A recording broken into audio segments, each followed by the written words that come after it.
जो मनुष्य शुद्ध हृदय से भक्ति अर्पित करता है, मैं उसको खुशी खुशी स्वीकार कर लेता हूँ। जो मृत्यु के समय कृष्ण का स्मरण करते हैं, वे निश्चित ही कृष्ण के पास जाते हैं, इस पर कोई संदेह नहीं करे। मेरा अंश सभी में समान रूप से विद्यमान है, इसलिए सभी एक ही हैं। मनुष्य को निडर, शुद्ध और आध्यात्मिक बनना चाहिए। जीवन का आनंद लो, उदार दिल से बातें करो, किसी पर क्रोध मत करो, किसी का अहित मत सोचो, सभी के सद्भाव के साथ पेश आओ। कर्म का नियम कहता है कि प्रत्येक घटना का एक कारण और प्रभाव होता है। समान रूप से किए गए कार्य के परिणाम अलग अलग हो सकते हैं। यह केवल इस बात पर निर्भर करता है कि वह कर्म करता किस प्रकार है। जब मन लगता दौड़ता रहता है और इंद्रियां भटकती रहती हैं, तो ज्ञान हवा की तरह दूर भाग जाता है और एक जहाज की तरह उड़ जाता है। तुम्हारी अधूरी इच्छाएं तुम्हारी खुशी को मार देती हैं, इसलिए इच्छाओं की कमी एक खुशी की कुंजी है। सबसे बड़ा हत्यारा समय है। समय सब कुछ मार देता है। शांत मन, नम्रता, संयम और पवित्रता मन के अनुशासन है। मन चंचलता से भटकता रहता है, यह तुम्हारी एक नहीं सुनेगा। हर बार जब मन लत व्यवहार करता है, तो मन को अपनी बुद्धि से मध्य स्थिति में लेकर आओ। भगवत गीता हिंदू धर्म का सबसे महान ग्रंथ है। गीता ज्ञान, अंतर्दृष्टि और प्रतिभा से ओतप्रोत है। वह काम जिसकी शुरुआत किसी अच्छे उद्देश्य के लिए की गई हो, उसका अंत कभी बुरा नहीं होता है। इंद्रियां शरीर से ऊंची हैं, मन इंद्रियों से ऊंचा है। बुद्धि मन से भी ऊपर है और बुद्धि के ऊपर आत्मा है, जो कि सर्वोच्च है। जो मनुष्य आत्मा को जान लेता है, वह सब कुछ जान लेता है। जिस प्रकार आग एक लकड़ी को जलाकर राख कर देती है, उसी प्रकार आत्म ज्ञान आपके अंदर चलने वाले सभी द्वैत कार्यों को भस्म कर आपको आंतरिक शांति प्रदान करता है। जो व्यक्ति नफरत के बदले प्यार लौटाता है, वह सबसे बड़ा बहादुर और साहसी है।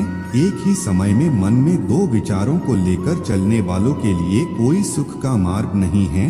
आपकी जीवन बदल देगी। श्री कृष्ण की कही हुई ये बातें जो सदा संदेह करता है, उसका इस संसार में होना सार्थक नहीं है।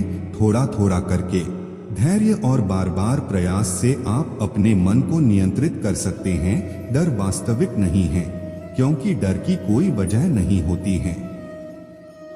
जिसको तुमने वजह मान लिया, वह निरर्थक है। मनुष्य स्वयं अपना मित्र है और शत्रु भी स्वयं ही है। प्रयास कभी बेकार नहीं जाता है, न कभी असफलता होती है।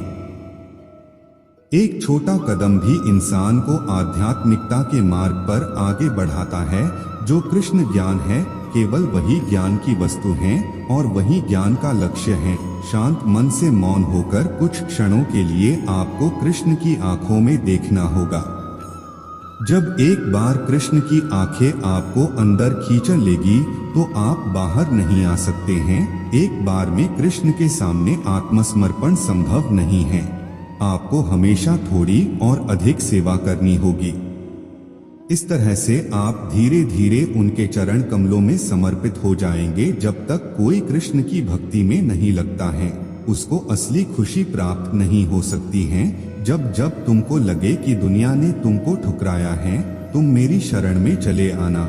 मैं हमेशा भक्तों के इंतजार में रहता हूँ। जो मनुष्य मुझे अजन्मा, अनादि और समस्त लोकों के परमेश्वर के रूप में जानता है, वह मनुष्यों के बीच रहकर भी सब पापों से मुक्त हो जाता है।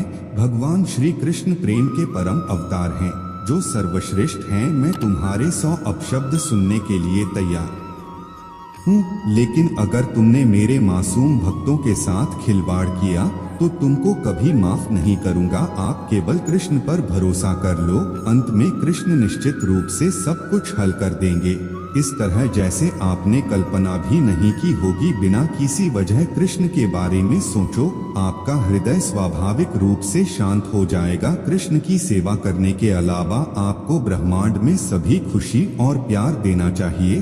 अपनी माँ की सेवा कीजिए। माँ परमेश्वर के प्रेम की प्रतिमूर्ति हैं। तुम सब कुछ त्याग कर मेरे सामने समर्पण कर दो, मैं तुम्हें सभी पापों से मुक्त कर दूंगा। जो मनुष्य इस दुनिया में क्रोध और इच्छाओं का सामना करने के लिए सक्षम रहता है। वह अपना शरीर त्यागने से पहले योगी है। वही सच्चा सुखी इंसान है। तुम केवल मुझे जान लो, तुम्हें कई जन्मों का सच्चा ज्ञान प्राप्त हो जाएगा। मैं हमेशा तुम्हारी सहायता के लिए खड़ा रहता हूँ, लेकिन जब तक तुम मुझको पुकारोगे नहीं, मैं तुम्हारी सहायता नहीं करूँगा। जो निरंतर योगाभ्यास करता है, जिसका मन किसी और चीज के बारे में नहीं सोचता, निरंतर मेरा ध्यान करता है, वह परम दिव्य पुरुष को प्राप्त करता है। निस्वार्थ प्रेम से मेरी सेवा करने से पुरुष या स्त्री गुणों से परे हो जाते हैं। ऐसा व्यक्ति ब्रह्मा को जानने के योग्य है। न यजमान और न ही महर्षि मेरी उत्पत्ति का कारण जानते हैं। उनका निर्माण भी मुझसे ही संभव है। मेरी शरण में बैठे योगी को चाहिए कि मन को एकाग्र कर समस्त विचारों और क्रियाओं को नियंत्रित कर मन को शुद्ध करने का प्रयास करें। मन के भ्रमित होने पर तर्क नष्ट हो जाता है। जब तर्क नष्ट हो जाता है तो मनुष्य नीचे गिर जाता है। यह सच है कि मैं एक ही समय में हर प्राणी में मौजूद हूँ जिसमें किसी प्रकार की आसक्ति नहीं है।